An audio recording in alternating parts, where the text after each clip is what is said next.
Magandang araw o magandang gabi mga ka-Inside the Story PH. Samahan ninyo ako sa isa na namang kwento ng Aswang at Kababalaghan series. Episode 10, Doppelganger, ang kambal mong multo. Paano kung isang araw may makakita ng kamukha mo?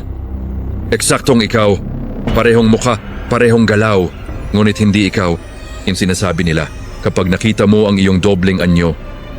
May masamang mangyayari. Ito ang kwento ng Doppelganger. Isang gabi, pauwi na si Marco mula sa trabaho. Tahimik ang kalsada, walang tao.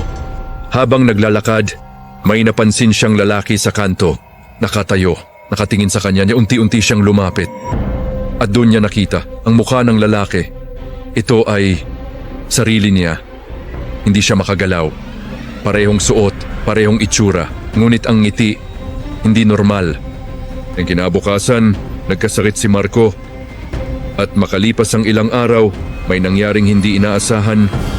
Paano kung may makakita ng kamukha mo, pero hindi ikaw? Ano ang gagawin mo kung makaharap mo ang sarili mo? I-comment mo sa baba. Isang ina ang nasa bahay, kasama ang kanyang anak. Pumasok ang bata sa kwarto. Ilang segundo ang lumipas. May isa pang bata ang pumasok. Parehong mukha, parehong boses. Napaupo ang ina. Hindi makapaniwala. Sino ang tunay? Isang empleyado ang nakita ng kanyang boss. Nasa opisina, nakaupo, nagtatrabaho, ngunit ayon sa record, hindi siya pumasok. Buong araw, nang tanungin siya kinabukasan, nanginginig siya dahil siya ay nasa bahay lamang. Isang babae ang nakatitig sa salamin.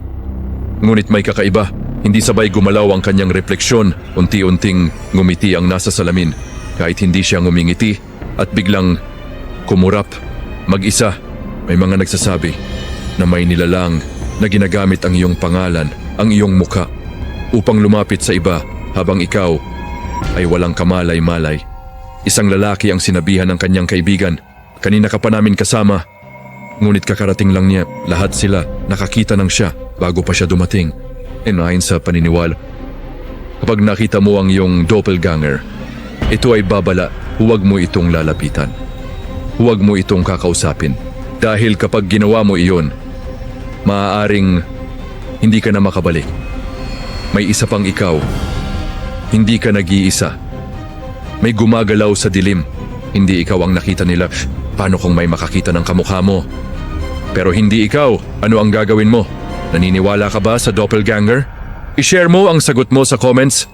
Maraming salamat sa panonood, mga ka-Inside the Story PH.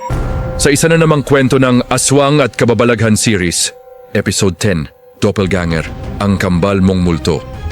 Sa bawat kwento, may lihim na patuloy na nabubuhay sa dilim.